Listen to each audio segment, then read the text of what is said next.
April মাসে পেহেলগাঁও হামলার পর অপারেশন সিন্দুর লঞ্চ করেছিল ভারত। পরে সেই অপারেশনে সংঘর্ষ বিরতি ঘোষণা করা হয়। এই ঘটনার কিছুদিন পরেই ভারতের তরফে বিশেষ প্রতিনিধি দল পাঠানো হয়েছিল বিভিন্ন দেশে।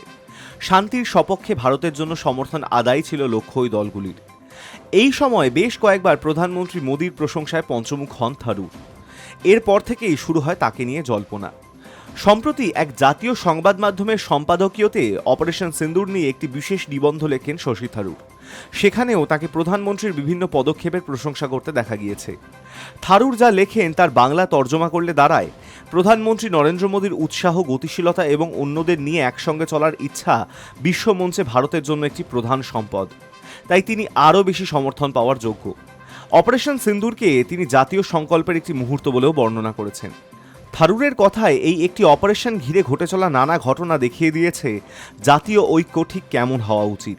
প্রসঙ্গত, থারুর 7টি প্রতিনিধি দলের একটিকে নেতৃত্ব দেন। তার দল পানামা, গায়না, কলম্বিয়া, ব্রাজিল এবং সর্বশেষ মার্কিন যুক্তরাষ্ট্র সফরে গিয়েছিল। তবে প্রধানমন্ত্রী ও অপারেশন সিন্দুর নিয়ে তার মন্তব্যকে অনেকেই কংগ্রেসের জন্য অস্বস্তিকর বলেও ব্যাখ্যা করেছেন। কিন্তু এবার সেই ভুলই ভাঙিয়ে দিলেন শশী থারুর নিজে। Hi news network.